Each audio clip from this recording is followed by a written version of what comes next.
Gaëlle Geffroy, conseillère à la Touline. Donc aujourd'hui, la Touline s'associe à Transition Pro avec Nathalie et Sandra pour vous présenter donc, les dispositifs de transition professionnelle. Et avant qu'on commence, donc, je voulais juste remercier nos partenaires Armateurs de France et Bretagne Pôle Naval qui ont communiqué justement sur cet événement. Voilà. Nathalie, Sandra, peut-être un petit mot du coup? Oui, donc Nathalie Saphir, donc je suis chargée de projet transition collective. Donc je vous expliquerai ce dispositif tout à l'heure, donc pour Transition Pro Bretagne. Mais voilà, c'est un dispositif qui est national, donc je sais qu'il y en a qui viennent d'autres régions, donc vous y trouverez votre compte aussi. Et puis Sandra Bertrand, donc référente parcours de formation pour présenter les autres dispositifs aussi qui sont nationaux, comme le projet de transition professionnelle ou le dispositif d'émission reconversion. Voilà.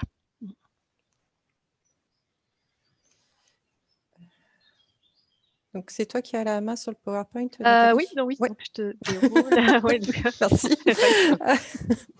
Donc, rapidement, moi, je vous présenterai effectivement la structure La Touline, même si une grande partie d'entre vous la connaissent déjà, au cas où, rappeler des grands éléments.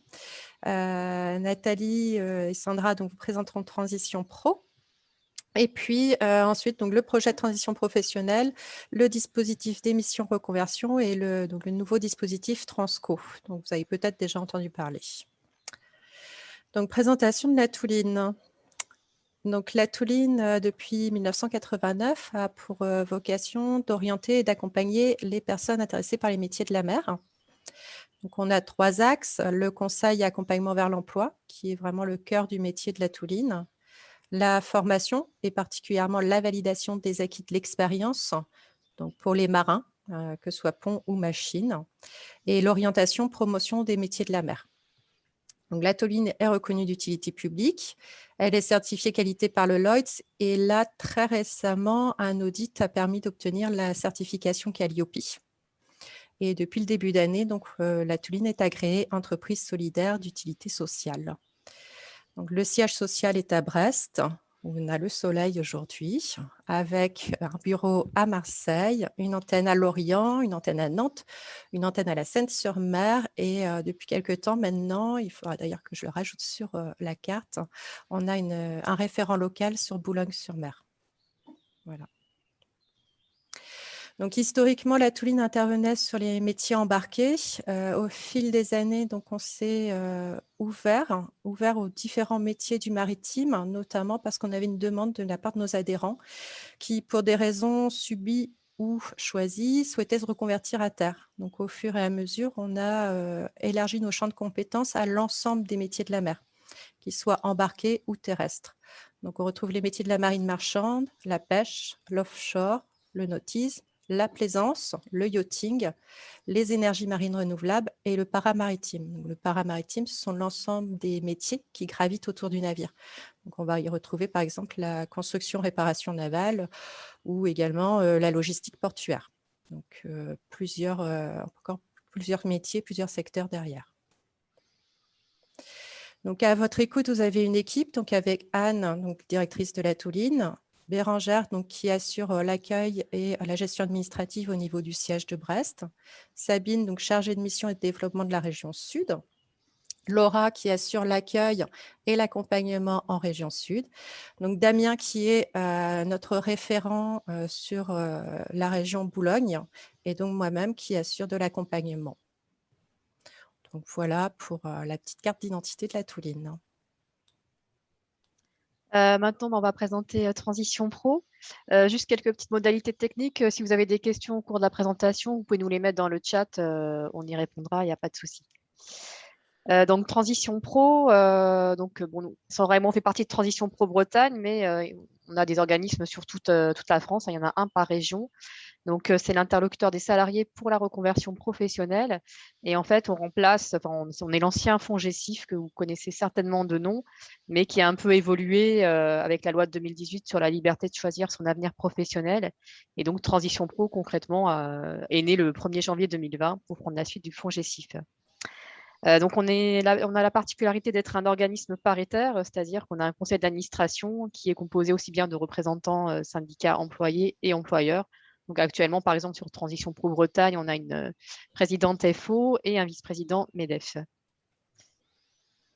Donc, on a pour rôle principal d'examiner les demandes de prise en charge des projets de transition professionnelle. Donc, on vous présentera tout à l'heure ce que c'est. C'est en gros l'ancien congé individuel de formation, mais qui a été reformaté. Donc, ça, c'est une des activités principales de notre organisme. Donc, c'est examiner concrètement le dossier, le faire passer en commission. On a également un dispositif qui s'appelle démissionnaire ou démission reconversion, qu'on va également vous présenter. On garantit la qualité des parcours de formation, puisque le but, c'est que les personnes se reconvertissent en passant par la case formation.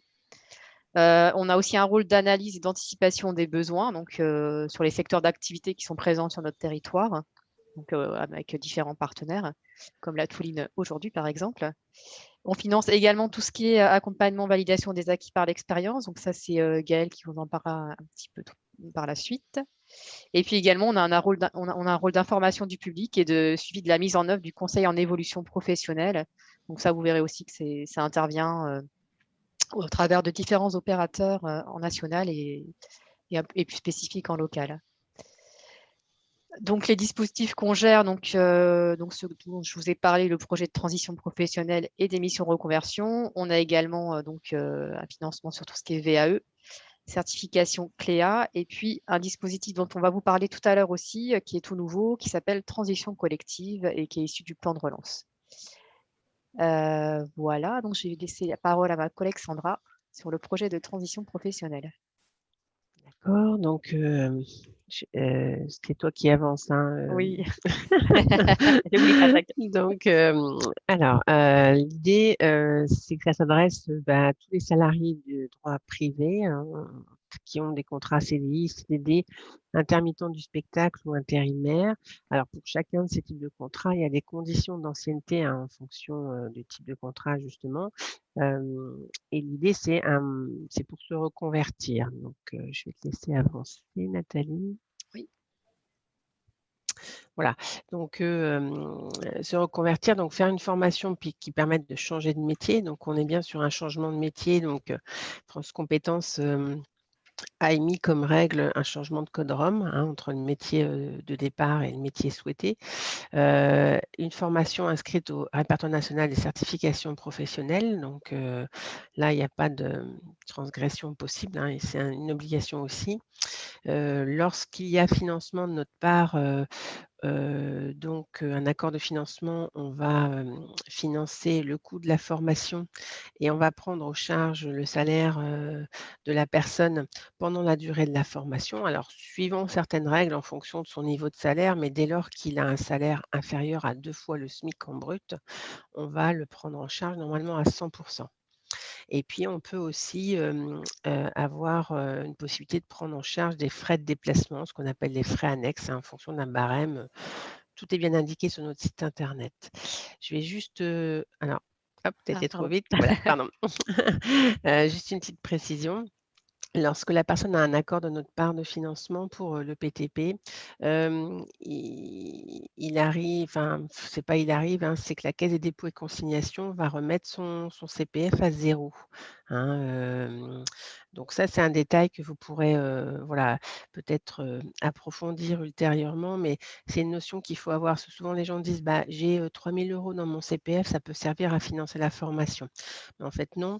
Quand la personne nous fait une demande de financement, si et que la formation coûte par exemple 5 000 € et qu'on dit oui pour les 5 000 € et le salaire, voilà, on va lui donner un accord et on a un lien avec notre système informatique qui va transmettre ça à la Caisse des dépôts et consignations.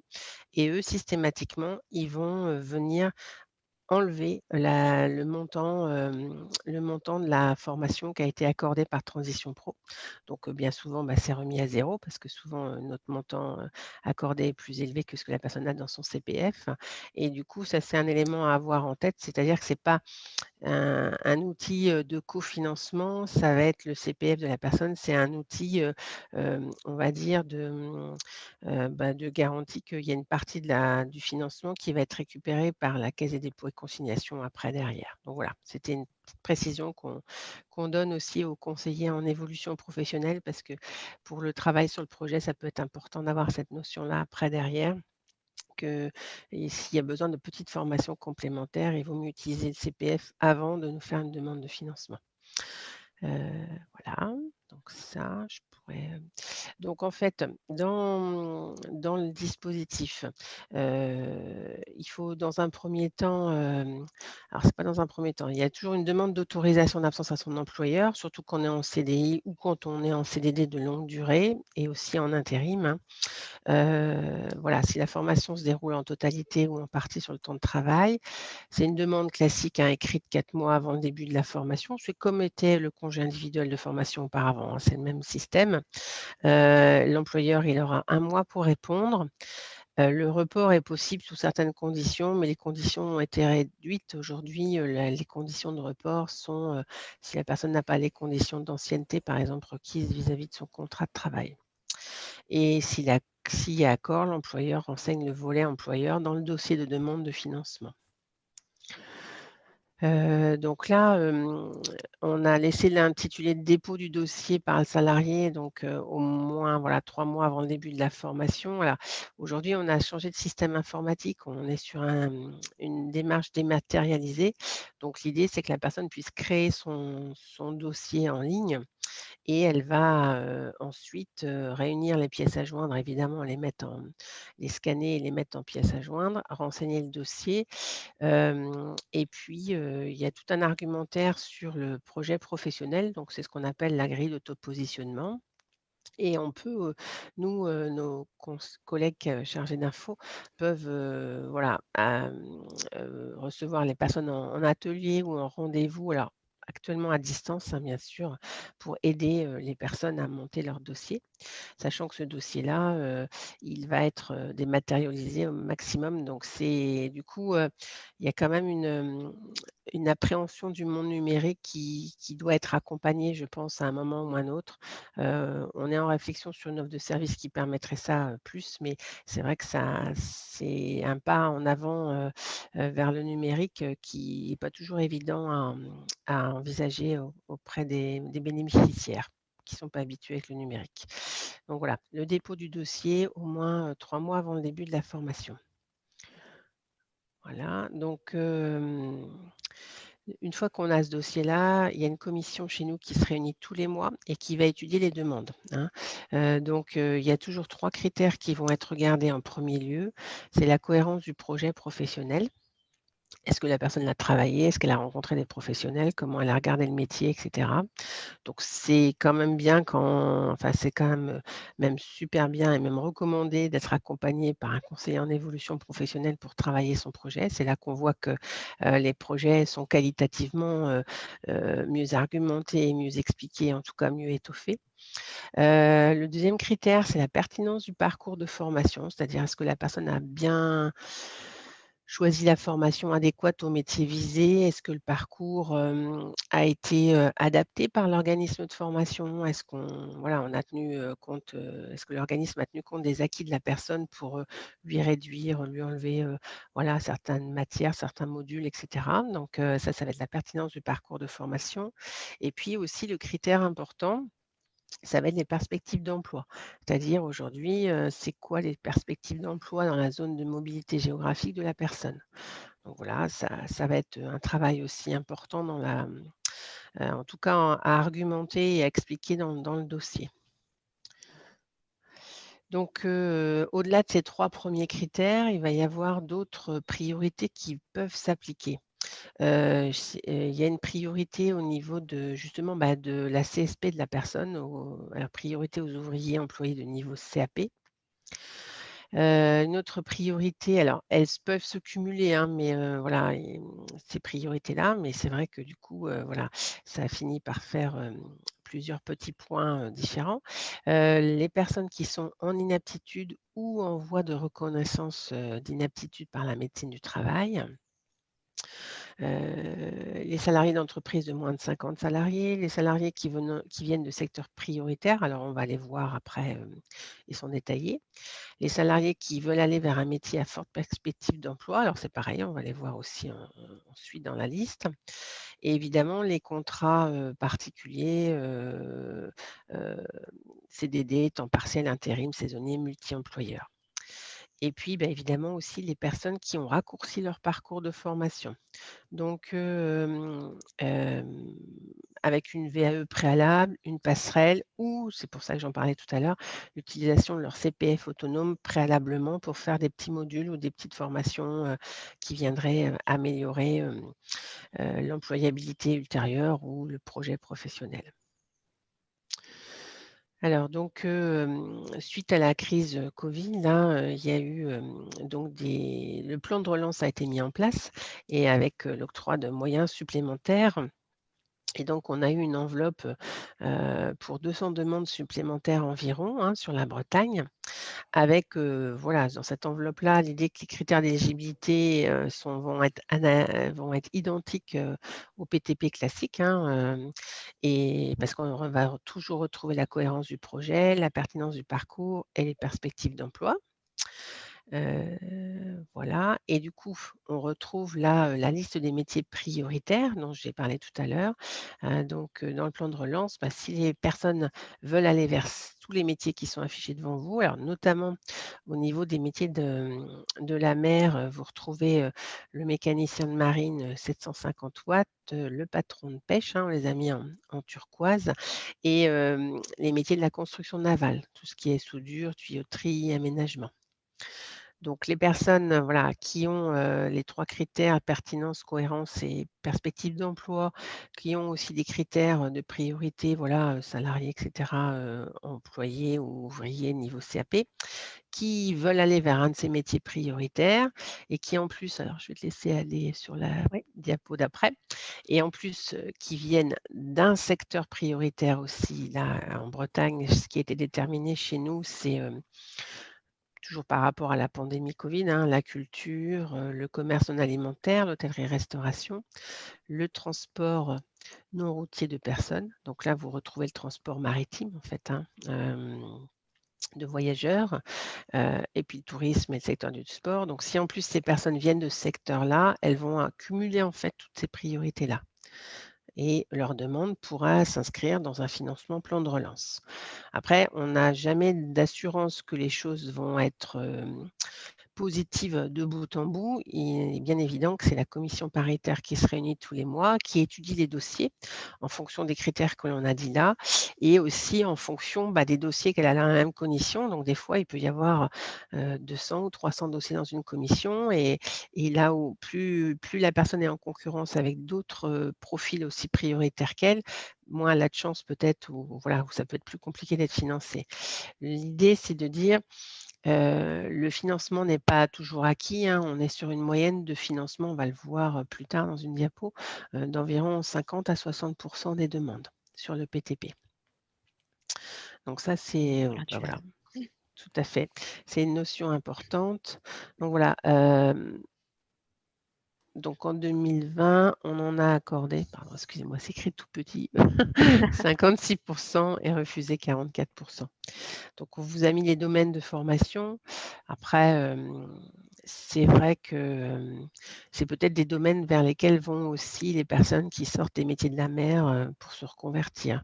Voilà, là-dessus, on n'a pas fait d'études, hein, par rapport à ça, mais, on retrouve le transport, secrétariat bureautique, le travail social, la santé, tout ce qui est comptabilité, gestion. Est-ce que déjà ça amène des questions, éventuellement? Je ne sais pas. Pour le moment, il y a rien dans le chat, Il mais n'y a rien dans le chat. peut-être que Attends, ça va pardon, arriver. je vais Alors, trop vite. non, donc je vais continuer sur, le dispositif d'émission reconversion, pour que vous saisissiez bien la différence. Donc sur le dispositif précédent, la PTP, on était sur une idée de changement de métier. Avec une demande d'absence préalable à l'employeur, le salarié est toujours en CDI ou voilà et ex-CDD, s'il était en CDD pendant sa formation, il peut réintégrer son entreprise à l'issue de la formation, si besoin est.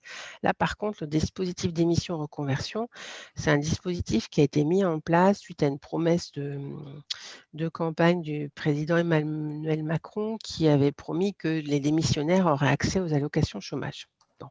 Donc du coup, L'idée, c'était de dire oui, mais peut-être de mettre des conditions à cet accès-là parce que ça pouvait être sans fin, en fait, hein, l'idée. Donc, l'idée, c'était de dire ça va être possible pour les personnes qui ont un projet professionnel réel et sérieux. Donc, pour que les personnes aient un projet professionnel réel sérieux, ils ont instauré un accompagnement CEP obligatoire. Et une fois que la personne est accompagnée par le CEP, qu'elle fait sa demande à Transition Pro pour le caractère réel et sérieux, elle dépose un dossier, la commission va dire oui ou non. Donc l'attestation par la commission, si c'est oui, la personne peut démissionner et ensuite aller voir Pôle emploi pour percevoir l'allocation de retour à l'emploi. Si par contre on dit non, il faut qu'elle revienne le mois suivant si elle le souhaite, en ayant rectifié en fait ce qui n'allait pas dans son dossier, en ayant argumenté peut-être des éléments supplémentaires. Souvent, les projets concernés, c'est soit la création ou la reprise d'une entreprise, ou suivre une formation. Alors vous me direz, c'est quoi la différence entre le PTP et la démission reconversion?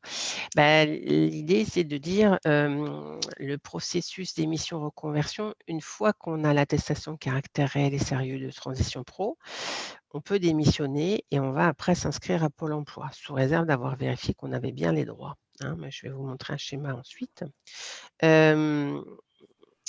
Et donc, une fois qu'on est inscrit à Pôle emploi et que tout a fonctionné, on a 6 mois après pour mettre en œuvre son projet et on devient demandeur d'emploi, on va dire lambda, c'est-à-dire droit commun, hein. Il y a pas de différence particulière et Pôle emploi va vérifier 6 mois plus tard que le projet pour lequel la personne a mis en place une démission reconversion s'est bien mis en place.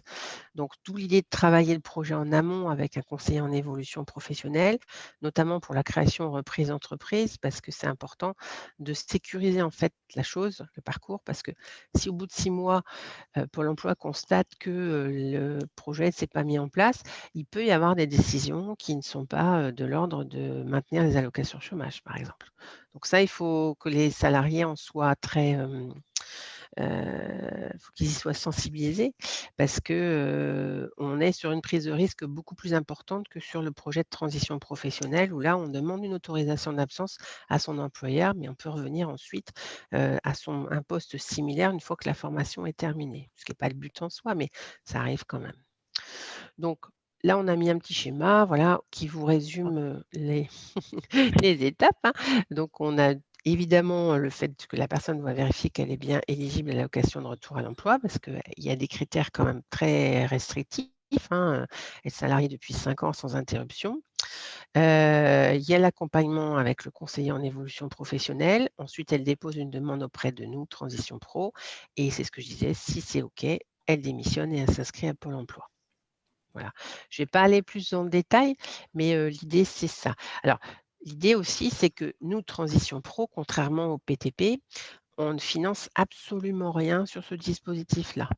Les financements, ils viendront soit de la personne par rapport à son projet, soit éventuellement de Pôle emploi, ou du conseil régional Bretagne, si elle s'inscrit dans une formation et qu'elle est retenue dans une formation financée par le conseil régional. Mais du coup, en termes de financement, là, il y a une stratégie financière à adopter dans l'accompagnement CEP pour savoir comment elle va s'organiser pour financer sa formation ultérieure. Voilà en gros ce que je pouvais dire sur le projet d'émission, reconversion. Alors, par rapport à ce qui s'est passé en 2020, on a eu quand même 560 demandes, hein, sur l'année. 80% ont été attestés. Et vous voyez la répartition. Voilà, la majorité, les 2/3, c'est pour la création d'activités, donc c'est bien des projets de s'installer à son compte, hein, bien souvent.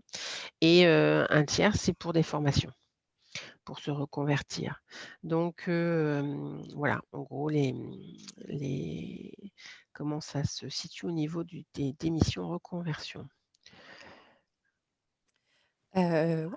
Je ne sais pas s'il y a des questions, parce que je suis allée un petit peu vite, hein, mais voilà, je voulais vous laisser la place après pour ensuite.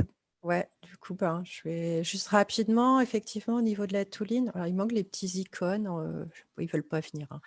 T'inquiète pas, Nathalie. Effectivement, donc la Touline, on est dans la capacité, effectivement, d'informer donc les salariés et les employeurs, hein, sur les différents dispositifs que propose Transition professionnelle, donc PTP et démission reconversion, comme Sandra les a présentés, d'orienter vers les bons interlocuteurs avec les différents partenariats qu'on a. Et donc là, notamment, c'est d'apporter déjà une identification du dispositif qui peut correspondre, vérifier que les critères sont remplis, aider au soutien de la construction du projet et dans le cas de démission reconversion, orienter notamment vers le groupement d'évolution professionnelle pour la mise en œuvre du projet. Au niveau de l'accompagnement de la Touline, c'est juste une piqûre de rappel sur la VAE qu'on a un petit peu parlé tout à l'heure. Donc, on accompagne les marins de tout type, hein, pont, pêche, hein, en marine de commerce, pêche et plaisance professionnelle, par 2 accompagnateurs qui sont reconnus par les affaires maritimes. Et effectivement, en fait, l'accompagnement de la Touline, il prend du sens, hein, au vu de cet accompagnement VAE, puisqu'on a 90% de réussite. Donc, c'est vrai que l'expertise et le regard de la Touline sur la pertinence et la cohérence d'un projet de parcours professionnel avec ses spécificités maritimes va être intéressante pour le salarié. Voilà. Ok, merci Gaëlle. Donc moi, je vais vous présenter le dispositif transition collective, donc, qui est tout nouveau et vous verrez qui est assez complémentaire de ce qui vous a été présenté. Donc c'est un dispositif qui est issu du plan de relance. Donc, comme vous le savez, le plan de relance, il y a eu 100 milliards d'euros déployés par le gouvernement, avec 3 grands volets, l'écologie, la compétitivité et la cohésion. Et donc, nous, on s'inscrit dans tout ce qui est accompagnement des entreprises et des actifs confrontés à de fortes mutations économiques. Donc, c'est bien dans ce cadre-là que le dispositif a été conçu, en complémentarité de tout ce qui peut exister, chômage partiel longue durée, prêt garanti par l'État. Et voilà, ce dispositif, normalement, aide à prendre le relais. Donc, il a été décidé par l'ensemble des partenaires sociaux, entreprises et institutionnels, pour voir comment maintenir les compétences des actifs, faciliter leur mobilité et ainsi sécuriser les transitions professionnelles. Donc, c'est vraiment pour faire face à la crise sanitaire et économique qu'il a été mis en place, même s'il peut aussi concerner des entreprises qui connaissent des mutations sur le marché du travail, donc voilà, avec de nouveaux métiers et d'autres qui disparaîtraient éventuellement.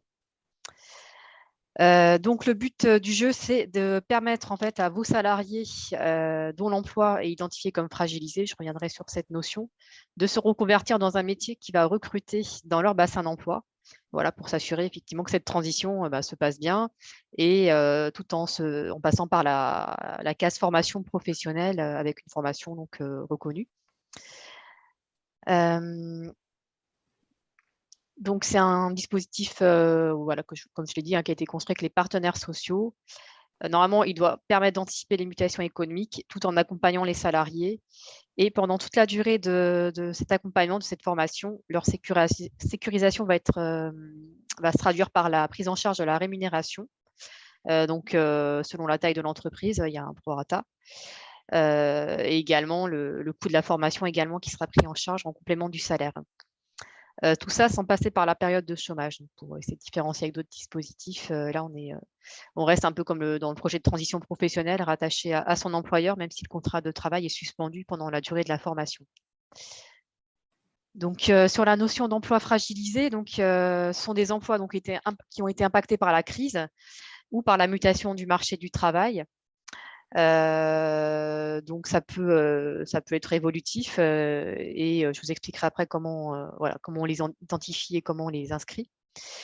Et ça s'oppose à la notion de métiers porteurs qui, eux, à l'inverse, sont des métiers, alors soit qui sont des métiers émergents et qui de nouvelles activités en plein essor, donc Gaëlle pourra vous en dire un mot sur son secteur, ou encore des métiers qui restent des métiers en tension dans des secteurs qui peinent à recruter. Donc là, je vais vous mettre aussi la liste des métiers porteurs en Bretagne qui a été identifiée, mais qui est une liste qui est évolutive. Et là, ça ne vaudra que pour la Bretagne, mais voilà, il y a une liste par région. Donc, voilà cette liste pour la Bretagne. Donc là, on a essayé d'identifier les métiers de la mer. Donc, par exemple, on a la catégorie agriculture, marine, pêche avec le métier mécanicien de marine. On a la catégorie mécanique, travail des métaux, avec tout ce qui est métier de la construction navale. Voilà, donc dans ces domaines-là, en tout cas, voilà, c'est vraiment considéré comme porteur en Bretagne, même si ce qui nous manque dans cette liste, c'est tout ce qui est métier émergent, dont elle vous parlera, où voilà, ils ne sont pas encore inscrits parce que ils sont justement émergents, et la liste des métiers porteurs se base sur des enquêtes besoin de main-d'œuvre de Pôle emploi, par exemple, plutôt sur les 6 derniers mois. Donc voilà, mais on sait qu'on a aussi besoin de former des gens sur les métiers d'avenir, donc c'est pour ça que cette liste n'est pas exhaustive. Donc Gaëlle, je te laisse du coup sur… Donc effectivement, un focus sur les métiers du maritime en Bretagne, que ce soit les métiers porteurs ou les métiers émergents. Sachant que globalement, on retrouve la même chose au niveau national, hein. Donc au niveau des métiers porteurs, il suffit il faut simplement regarder finalement le top 10 des profils recherchés lors du salon ProMR, donc le salon organisé par Bretagne Pôle Naval et la Touline, hein, donc salon de l'emploi et de la formation professionnelle en Bretagne. Prochain aura lieu le 14 octobre 2021 à Lorient. Où traditionnellement, c'est vrai qu'on recherche de toute façon, peu importe les secteurs, des mécaniciens, par exemple. C'est vraiment un métier en tension dans le maritime, mécanicien, électricien, peintre, stratifieur. Donc, ce sont effectivement des métiers recherchés avec des compétences transverses, hein, qui vont pouvoir aller du transport maritime à la pêche, mais également à la navale. Au niveau des métiers porteurs, hein, on va retrouver on a les métiers porteurs qu'on va aussi retrouver finalement dans les métiers émergents, puisqu'on sait que des compétences d'automaticiens, par exemple, vont être attendues, l'électronique également. Et dans les métiers émergents, donc on est face à la transition énergétique et la transition numérique, on va retrouver par exemple les énergies marines renouvelables, la logistique portuaire, la cybersécurité, les biotechnologies bleues, donc là, je pense particulièrement en région Bretagne au développement des algues, toute l'interrogation au niveau de la valorisation de protection du littoral. Et puis, transition énergétique, on voit également un fort intérêt pour le transport à la voile, par exemple. On pourrait en lister d'autres, mais c'est vrai que ce sont des secteurs qui vont se développer dans les années à venir et sur lesquels, effectivement, la Touline va aussi pouvoir accompagner les salariés à identifier les compétences qu'ils peuvent transférer et identifier celles qui leur manquent. Et surtout, donc, quelle formation complémentaire il serait nécessaire d'aller chercher pour pouvoir mettre en œuvre le projet. Alors, je vois qu'il y a une question de Agathe. Ce dispositif peut-il être utilisé en interne? Par exemple, amener un matelot en CDI à une fonction de mécanicien. Alors, sur le PTP, du coup, on serait, je regarde Sandra, mais comme on est sur un changement de code ROM, normalement, c'est envisageable. Oui, sur le PTP, oui. Ouais. Alors après, À confirmer. À confirmer. Alors l'idée, c'est aussi que s'il y a un changement de code ROM et si la personne reste dans la même entreprise, ça peut être aussi aidant qu'il y ait un cofinancement de l'employeur sur ce projet-là pour venir alléger aussi la demande de financement de PTP, hein, parce qu'on ne peut pas se substituer à la PROA ou voilà, à un dispositif qui serait finançable via l'OPCO en fait, hein. Donc c'est pour ça. Il faut vraiment que la demande vienne de la personne au niveau du PTP. Oui, et par contre, moi j'avais répondu, mais c'était par rapport à transition collective. Transition collective, on est bien sur de l'externe. Par contre, effectivement, quand on est plutôt sur l'évolution professionnelle, on conseille aux entreprises de se rapprocher de leur OPCO, hein, comme disait Sandra, voir, sur les dispositifs existants.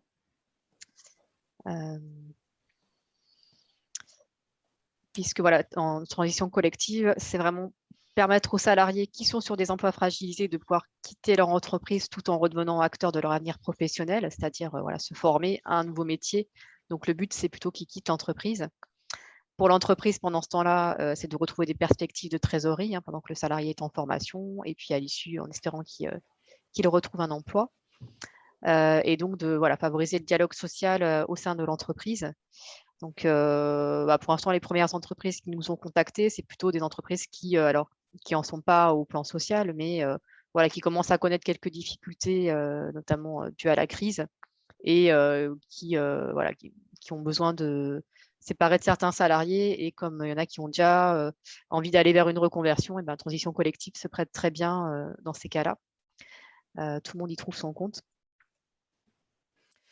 Ouais, donc c'est bon. Donc, au niveau de Transco, donc la Touline a effectivement répondu à un ami Transco. Et donc, au niveau Finistère et Bouches-du-Rhône, on fait partie des plateformes de transition collective. Donc, pour le Finistère, c'est l'association de 4 structures qui sont partenaires, Défi Emploi, Actif, Pays de Morlaix et la Touline. Donc, on était déjà partenaires préalables et c'est vrai que là, on a un peu chacun notre spécificité et la Touline, elle, va être sur le transport maritime. Donc, l'objectif, c'est de maintenir, favoriser la dynamique économique, préserver l'emploi et accompagner les transitions collectives. Donc, c'est vraiment transmettre l'information, en tout cas, sur le déploiement de ce dispositif. Donc voilà, donc le rôle, c'est identifier, sensibiliser, informer les entreprises, donc faciliter le déploiement, mettre en place des actions d'information telles qu'aujourd'hui, assurer le bon maillage, et puis c'est surtout identifier et faciliter la mise en relation des entreprises qui ont un besoin de reconvertir ces salariés vers des entreprises qui ont des besoins de recrutement. Donc, les entreprises ont besoin de recrutement où on peut retrouver justement les entreprises du maritime avec les besoins à la fois en métier porteur et en métier émergent. Donc, c'est vraiment la Touline sera vraiment votre point d'entrée par rapport au dispositif qui va vous permettre effectivement d'aller vers le bon interlocuteur, la bonne information. Et c'est vrai que pour nous, c'est important d'identifier les entreprises qui recrutent par bassin d'emploi. Ça permet justement de développer un peu la liste des métiers porteurs, de l'affiner par bassin d'emploi. Et ça se fait de concert avec les plateformes comme la Touline. Et puis également, les entreprises qui recrutent, on peut aussi, si c'est votre cas, vous inclure dans des informations collectives de salariés du bassin d'emploi qui seraient concernés par des emplois fragilisés, voilà, afin de leur présenter en fait les secteurs qui recrutent dans leur bassin d'emploi, les métiers. C'est bien qu'il puisse avoir une entreprise avec nous parfois. Ça concrétise un peu le type de métier. Et puis, même s'il faut passer par la formation, ça permet aussi peut-être d'avoir quelqu'un qui est prêt à prendre le salarié en stage et peut-être une embauche à l'issue. Donc, voilà, c'est aussi le rôle des plateformes d'identifier ça. Donc, c'est tout l'intérêt du dispositif.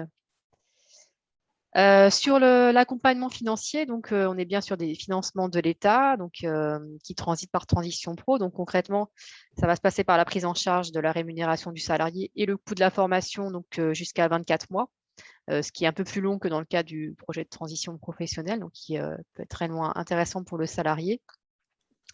Et donc, en termes de taux de prise en charge, on va être jusqu'à 100% pour une entreprise de moins de 300 salariés. Après, il y a des plafonds qui s'appliquent, comme pour le projet de transition professionnelle, on va être environ à 2 fois le SMIC, voire peut-être un peu plus. On attend des réponses de l'État là-dessus, mais voilà, il y aura quand même un plafonnement. Pour les entreprises entre 300 et 1000 salariés, donc là, il y aura une prise en charge de 75%, donc un reste à charge pour l'entreprise.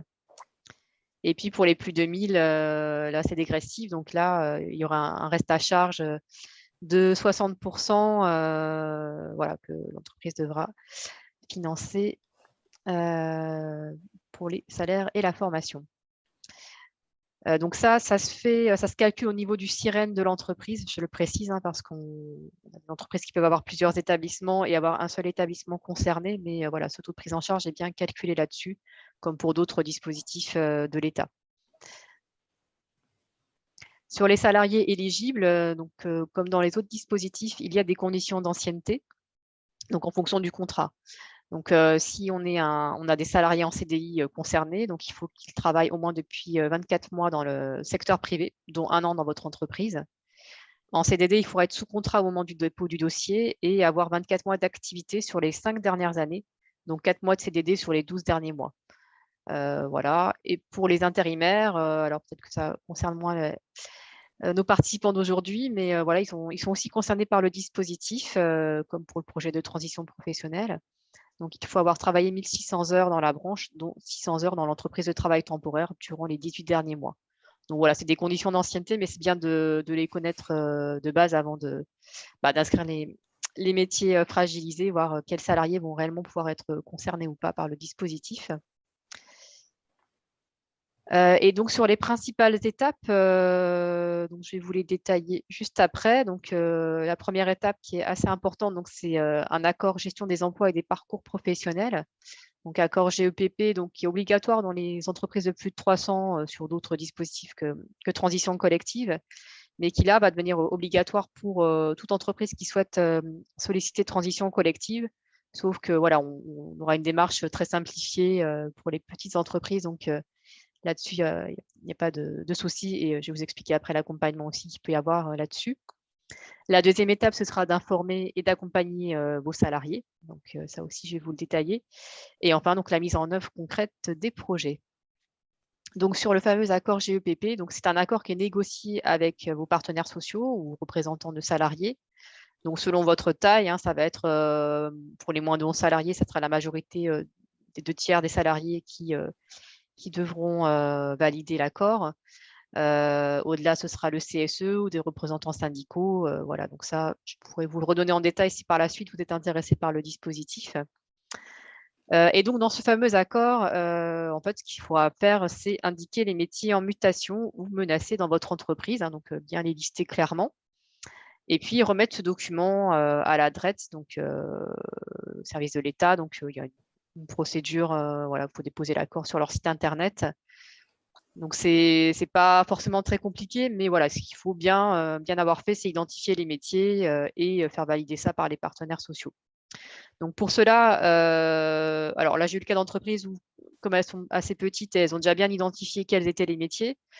Mais si on est plus dans une démarche prospective, c'est bien d'avoir un accompagnement RH. Même dans tous les cas, ça peut être intéressant pour savoir aussi comment se recomposer suite au départ de ses salariés.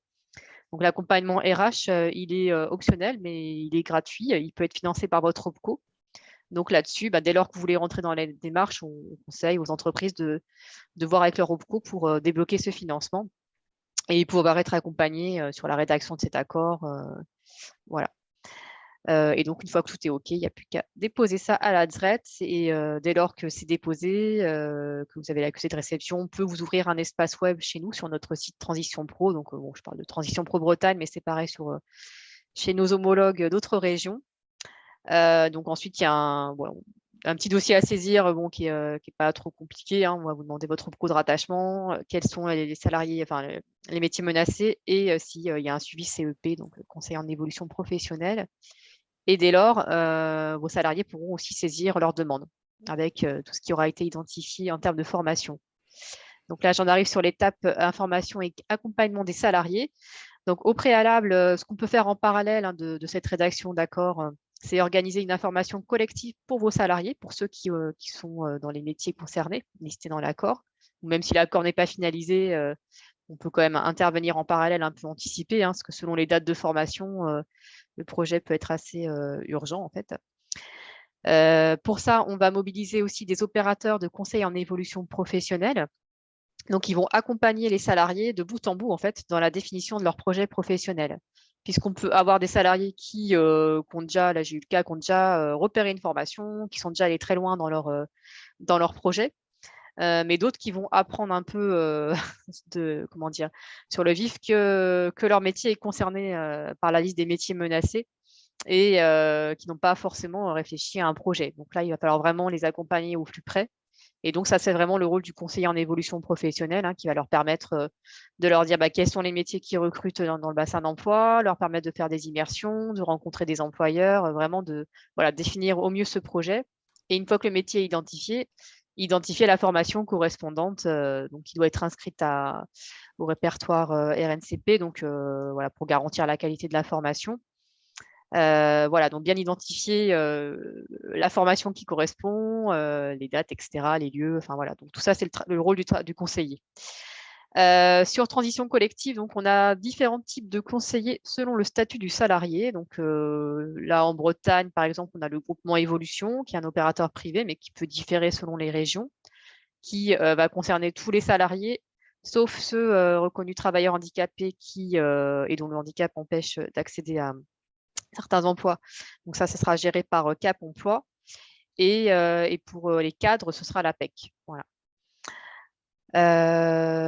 Donc, ces conseillers vont venir avec nous à ces réunions d'information collective des salariés. Voilà, selon le statut des salariés, on verra qui on mobilise. Et puis, on présentera donc, justement cet accompagnement, mais aussi les modalités de transco, donc de transition collective, pour assurer un peu le salarié sur quel statut il aura pendant la formation, comment va lui être versé son salaire, le financement de sa formation. Et puis également présenter les métiers porteurs. Donc, je vous ai présenté la liste tout à l'heure, hein, même si voilà, on n'est pas sur quelque chose d'exhaustif, ça peut quand même donner des idées aux salariés qui ne sauraient pas du tout vers quel métier se tourner. Et c'est là où on peut associer des partenaires, donc aussi bien Pôle emploi que des acteurs emploi formation ou encore des entreprises qui recrutent. Donc, s'il y en a parmi vous et que voilà, on a une information sur le bassin d'emploi concerné, on peut vous associer à cette information. Et ensuite, voilà, pour les salariés qui seront volontaires, l'accompagnement démarre. Parce que ce n'est pas une obligation, évidemment. Hein, on vient présenter le dispositif et à la suite, c'est aux salariés de décider s'ils veulent rentrer dans ce dispositif ou pas. Et puis donc ensuite, on en arrive à la mise en œuvre concrète du projet. Donc les salariés vont ouvrir leur espace web sur notre site. Et puis là, comme pour le projet de transition professionnelle, hein, je ne vais pas vous dire tout ce qu'a dit Sandra parce qu'on est un peu sur les mêmes choses. Il faudra nous déposer toutes les pièces et puis là, on va vérifier aussi en commission est-ce que le projet est bien cohérent, est-ce qu'il y a des perspectives d'emploi, même si on ne sera pas exactement sur les mêmes critères puisque on considère qu'un salarié qui vient de transition collective, hein, qui est sur le dispositif, donc il est sur un emploi menacé, donc de base, il est prioritaire. Donc, il y a quand même de grandes chances que le projet soit financé dès lors qu'il respecte quand même certains critères d'éligibilité et perspective d'emploi également. Donc, suite à ça, on notifiera la décision aux salariés. Hein, donc, c'est très rapide hein, suite à la commission. Et en cas de refus, bon, il y a toujours possibilité de recours, comme sur le projet de transition professionnelle. Ensuite, en fin de formation, on reprend contact avec le salarié hein, pour la mise en œuvre concrète de son projet. Donc là, il peut être accompagné aussi sur des techniques de recherche d'emploi. Et il a aussi la possibilité de revenir dans son entreprise s'il n'a pas trouvé d'emploi immédiatement. Il peut retrouver son poste ou un poste équivalent. Donc, il y a quand même ce petit filet de sécurité, même si le but, évidemment, est qu'il retrouve un emploi suite à sa formation qualifiante. Et on a vu qu'on peut être sur des durées quand même assez longues, hein, jusqu'à 24 mois. Donc, c'est vrai qu'on imagine mal le salarié revenir en entreprise après 2 ans de formation, ou même 18 mois, ou même 12 mois. Mais voilà, il y a quand même ce petit filet de sécurité au cas où. Voilà, maintenant je laisse la parole à Gaëlle. Oui, on arrive sur la fin du webinaire hein, où donc effectivement donc l'accompagnement de la Twin de manière générale sur les dispositifs de transition. Donc, pour rappel, hein, la Touline accompagne les projets en lien avec les métiers de la mer, donc que ce soit vers les métiers de la mer et donc potentiellement justement sur Transco vers des secteurs métiers émergents des métiers de la mer, mais également donc les reconversions du personnel embarqué vers les métiers terrestres et ces passages qu'on peut avoir vers notamment la navale ou je pense aux énergies marines renouvelables également. Il n'y a pas très longtemps, on a accompagné justement un officier de la marine marchande donc, qui lui était au long cours et qui a souhaité se reconvertir vers les EMR et pour ça a fait un dossier de PTP pour un master au niveau des EMR. Également un cuisinier qui lui est parti sur un métier de marin-pêcheur. Et alors, démission, reconversion, il n'y a pas très longtemps, pareil, j'ai pu accompagner Ouais, excuse-moi, c'est pas grave, j'essaie d'accéder au chat. Mais... un capitaine de l'offshore pétrolier qui, lui, a souhaité effectivement créer son entreprise à la pêche. Donc, on est venu en soutien sur la création de son entreprise et le dispositif d'émission reconversion. Voilà. Tu peux passer après, du coup. Donc, il faut vraiment que vous gardiez en tête que la Twin va être là pour vous transmettre les informations sur les dispositifs, les premières informations, à vous, aux salariés également. On a la possibilité d'identifier déjà les premières infos, en tout cas, quel dispositif pourrait ou pas être sollicité, et puis aller plus loin grâce aux bons interlocuteurs, aux partenaires que l'on a, donc que ce soit Transition Pro ou le groupement d'évolution. On va apporter donc cette expertise sur la cohérence, sur la pertinence du projet maritime. C'est un filet de sécurité supplémentaire. Et donc tout ça, on le fait grâce à notre expertise, la connaissance qu'on a des métiers, et puis sur des ressources et des supports qu'on a pu développer. Donc je pense au guide métier, également aux fiches métiers qu'on réalise avec Bretagne Pôle Naval, à un outil numérique qu'on a développé qui s'appelle le passeport compétences, qui peut également être justement sollicité dans le cadre de ces questionnements-là. Tu peux passer. Oui. Et enfin, tout ça, on le fait évidemment avec nos partenaires et c'est justement ce qui nous permet d'orienter la personne vers le bon interlocuteur, hein. Donc, que ce soit des entreprises donc, terrestres ou armement, et puis l'ensemble des collectivités, des organismes partenaires de la Touline. Donc, un réseau très large, hein. Voilà. Voilà, et sur les contacts, donc ici, vous retrouvez le contact de Gaëlle. Et puis, Transition Pro, je vous ai mis alors le site internet de la Bretagne, comme notre pub, mais aussi celui qui concerne toutes les régions, hein, transitionpro.fr, où là, vous aurez les coordonnées de tous les Transitions Pro de France et avec toutes les coordonnées. Et puis, vous retrouverez également toutes les informations sur les dispositifs qu'on a cités, hein, le PTP, les missions reconversion et transition collective. Donc, il y a des pages employeurs et des pages salariés, hein, avec des infos complémentaires. Voilà, donc si à un moment donné, vous êtes intéressé par un de ces dispositifs, n'hésitez pas à nous contacter. Donc, pour les Bretons, vous pourrez nous contacter sur ce site, sur le site breton, et puis pour les autres, nos homologues. En tout cas, n'hésitez pas si vous avez des questions. Même, vous pouvez encore, on a encore 5 minutes, je crois, Oui, oui. prendre quelques questions, ou sinon, ça peut être par la suite, il n'y a pas de souci. Donc, sachant que le webinaire est enregistré et sera retransmis sur la chaîne YouTube de la Touline, en tout cas, donc qui sera consultable sans souci. Ok, je regarde juste si éventuellement il y a des questions ou pas. Je n'en vois pas. Tant mieux si ça a été clair. Après, c'est vrai qu'on est sur des dispositifs parfois qui peuvent être un peu complexes à première vue, mais voilà, en tout cas, n'hésitez pas par la suite à nous contacter. Et on va dire que c'est Gaëlle le point d'entrée, on va dire, hein, sur ces différents dispositifs Voilà, après, pour les je entreprises. renverrai vers vous si besoin. Ouais. Oui, voilà, ouais. Apporter la première information et faire la bonne orientation. Ok. Merci pour votre participation en tout cas. Oui, merci. Et puis peut-être à bientôt. Merci. Au revoir. Au revoir. Bonne journée. Bonne journée, oui.